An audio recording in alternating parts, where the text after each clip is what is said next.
Hey, my friends, we will be right back to the show. But I have a question for you. Are you struggling with the impact of childhood trauma? Well, know that you're not alone. I'm here to let you know that I'm starting a brand new weekly coaching group that includes a year of life coaching, accountability, support, habit and goal setting, and more. I'm starting a waitlist for the group right now, and I'm only taking a handful of people. And I'll let you know that through this personalized coaching, we'll work together to help you understand how your childhood trauma has shaped your beliefs, behaviors, emotions, and will help you create a roadmap for healing and growth. Right now, you can schedule an absolutely free coaching session with me and get put on the wait list if you go to thinkunbroken.com. My friends, it's your time to turn your trauma into triumph, breakdowns into breakthroughs, and become the hero of your own story. And I'm here to support you in doing that. Just go to thinkunbroken.com to register for a free coaching call with me and to get put on the wait list for the brand new weekly coaching program. We'll be right back to the show. But before we do, I want to tell you about today's sponsor, factormeals.com, where if you go to factormeals.com/unbroken50 and use the code unbroken50, you can get 50% off your first order. That's factormeals.com/unbroken50. If you're like me and you are a person who is busy trying to create a life, heal, work on their health, wealth, and relationships, and not to mention deal with the day-to-days of normal life, you do not have time to be going to the grocery store and trying to figure out what you're going to cook every single day of the week. In fact, one time I did the math and I realized I was spending over 15 hours a week at the grocery store and cooking. When I added Factor, I got to use that time for myself, for my family, for my friends, for my community, and for my business. And so if you're in the place where you need some more support in the kitchen, head to factormeals.com/unbroken50 and use the code unbroken50 to get 50% off. Hey, my friends, we will be right back to the show. But I have a question for you. Are you struggling with the impact of childhood trauma? Well, know that you're not alone. I'm here to let you know that I'm starting a brand new weekly coaching group that includes a year of life coaching, accountability, support, habit and goal setting, and more. I'm starting a waitlist for the group right now, and I'm only taking a handful of people. And I'll let you know that through this personalized coaching, we'll work together to help you understand how your childhood trauma has shaped your beliefs, behaviors, emotions, and will help you create a roadmap for healing and growth. Right now, you can schedule an absolutely free coaching session with me and get put on the wait list if you go to thinkunbroken.com. My friends, it's your time to turn your trauma into triumph, breakdowns into breakthroughs, and become the hero of your own story. And I'm here to support you in doing that. Just go to thinkunbroken.com to register for a free coaching call with me and to get put on the wait list for the brand new weekly coaching program. Welcome to the Michael Unbroken podcast. I'm your host, Michael Anthony. And my goal is to give you actionable and practical skills to help you understand your past, get out of the vortex, and become the hero of your own story. This podcast is sponsored by thinkunbroken.com, where you can find resources for adult survivors of child abuse. Now, let's get into the show. Hey, what's up, guys? Michael Anthony here, coming to you live from Bali for another Michael Unbroken podcast. As you can see, I am in the office, or if you're listening, I'm in the office just looking out the window and seeing palm trees. Behind me, just a white wall. Not that special. Bali has offices too, guys. It's true. So anyway, I just finished watching the UFC fight. And for those of you that don't know, and I think it was the first time I've shared this on the podcast, I am a huge fan of the Ultimate Fighting Championship. I have been ever since I was a little kid. I mean, I literally remember walking into the family video on 30th and Georgetown in Indianapolis, walking into the adult section. It had beads hanging from the wall. It's like porn, UFC. And as I was like walking by, I noticed this little light shimmering just so in the corner of the room, and it was UFC number 1. And I rented that video. I went up to the cashier, and I will never forget, at 9 years old, she's like, "Are you 18? And I'm like, "Yes." And she let me rent the tape. You know, they used to be back there with porn back in the day, and now it's all over television with ESPN and all that stuff. But that's another story for another day. I just finished watching this fight, and it was Dustin Poirier, guy from Louisiana, versus Khabib Nurmagomedov, which is a guy from Dagestan, and he's undefeated, 27-0, like probably one of the best fighters of all time. And so they have their fight, and at this point, spoiler alert, Khabib wins. He's undefeated. He is probably one of the best fighters of all time. For sure will be a Hall of Famer. Doesn't really look like anyone is going to be able to beat him for a very long time. And after the fight, they do a post-fight interview. Khabib does his thing, and then they interview Dustin, who just lost. And Dustin tapped out, meaning that he submitted, he was choked out.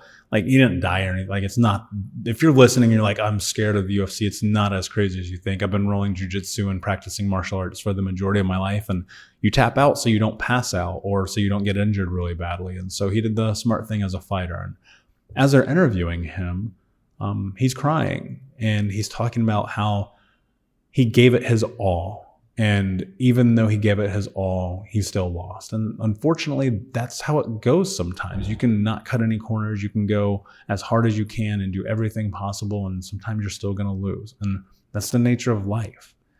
And as he was standing there being interviewed, he was crying. And I couldn't help but myself become overwhelmed with emotion and feel tears welling up in my eyes and slowly dripping down my face, because it was such a beautiful moment to witness this man who is a fighter, who is legitimately probably one of the best guys on planet Earth, a guy who came from nothing. My background and his background, very similar. He didn't graduate ninth grade, right? And he has earned everything in his life from fighting. And he is one of the most kind and generous and giving people probably in sports. And to watch him lose and to watch him standing there being interviewed crying really hit home for me. And crying is something that I've only recently in the last few years learned how to do. I grew up, like most men my age, especially most men my age and older, under the assumption that men don't cry. I cannot tell you how many times the phrase "stop being a pussy" and "stop crying" go hand in hand in the society that I grew up in. And to watch Dustin standing there crying felt so empowering to me as a man watching this, because it's like, I want to be an emotional human being. It is a part of the human dynamic to have emotions and to feel.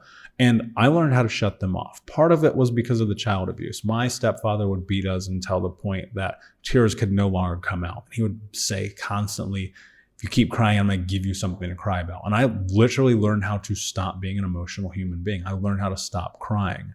The byproduct of that was that it impacted me in life, relationships, friendships, everything. Because if you shut down in one area, chances are you're going to continue to shut down.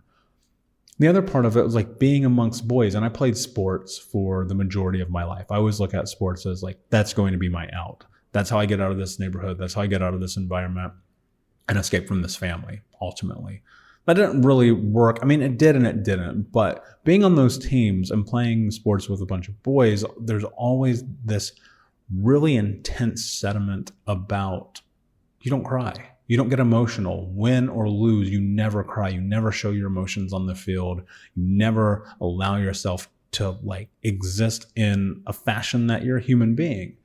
And I think it's detrimental to society. And I think it's leading to a place where a lot of boys turn into men like me, where emotions are secondary to everything else, where I would much rather hurt your feelings and then ever come to the understanding that I was wrong and feel emotions for it. And that's a whole nother story. Again, maybe we're telling a lot of different stories today, but ultimately what I want to think about and I want to give you right now is this thought that I've had that has been sitting with me for quite a long time. When my grandmother died, that was one of 3 times in, of course, of 15 years that I cried. The other was after a really bad breakup. And then one is when I could not get a scholarship to art school in New York City when I was 18. From the span of about 12 years old to 28 years old, 29 years old, I didn't cry except those 3 times. And slowly, as I started doing the work and I started going to therapy and talking these things out and recognizing why I was unable to cry, I started to become, first, extremely uncomfortable. Crying, if you haven't done it in a very long time, is so incredibly uncomfortable. It feels like you are stepping into the unknown. And that's how it was for me for a very long time, especially in the beginning where I would choke back the tears that were starting to come because I felt so uncomfortable with myself. And this could be watching a movie. This could be like after finding out some bad news. I mean, it could be anything. And I would just put it off and stuff it down. And that was a problem. And I remember once I was in therapy and I was having this conversation about crying. And I thought to myself, you know what? I need to allow myself to feel this emotion, whatever it is, happiness, sadness, joy, sorrow, whatever it is, I need to allow myself to feel it. And a lot of that comes with giving yourself permission. You know, I talk about permission and acknowledgement and those things a lot on this podcast and a lot in Think Unbroken because I think that they are the cornerstone of growth, of healing, of health, and of overcoming trauma. And allowing yourself to feel emotion is probably one of the most difficult aspects of that because we become so become so dissociated from trauma because of the impact on it that it makes us want to shut off. It makes us not want to feel. It makes us not want to express emotion. But it's a detriment to who we are as human beings, as living, breathing entities. And so how do you tap into allowing yourself the space to cry? I'm going to take you on my journey, and maybe you can pull something from this. It started with really watching movies that were really sad.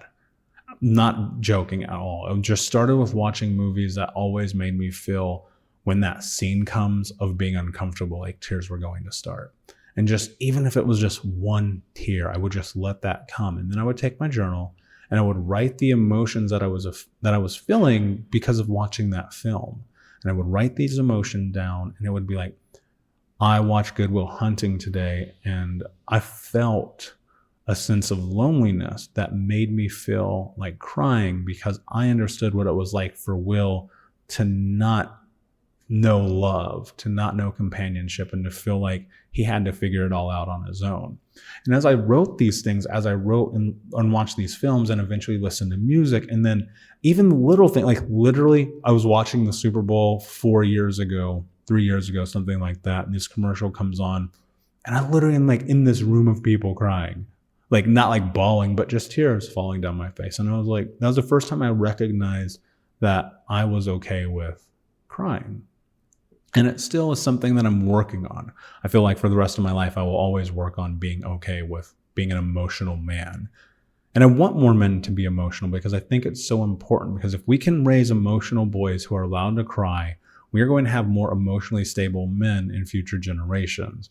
And I think that it is in our best interest to give little boys the space in sports, in career, in school, in life, in friendships, to cry, to be emotional. And it just starts with acknowledging that it's okay. So I challenge you this week, acknowledge yourself and your emotions and give yourself permission to cry. It's okay. If you're a man listening to this, and I know it's fucking difficult, like it is okay. You can cry. It's totally cool. Even if you have to do it by yourself in your room. So guys, thank you so much for listening to this episode. Check me out on Instagram at Michael Unbroken, and check out Think Unbroken. I'm launching the Think Unbroken Academy very soon. Till next time, my friends, be unbroken. See you. Hey, my friends, we will be right back to the show. But I have a question for you. Are you struggling with the impact of childhood trauma? Well, know that you're not alone. I'm here to let you know that I'm starting a brand new weekly coaching group that includes a year of live coaching, accountability, support, habit and goal setting, and more.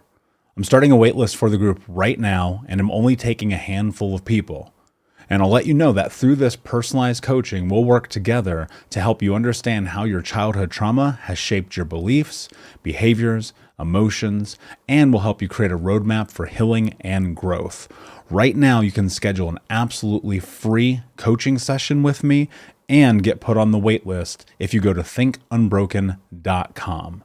My friends, it's your time to turn your trauma into triumph, breakdowns into breakthroughs, and become the hero of your own story. And I'm here to support you in doing that. Just go to thinkunbroken.com to register for a free coaching call with me and to get put on the wait list for the brand new weekly coaching program.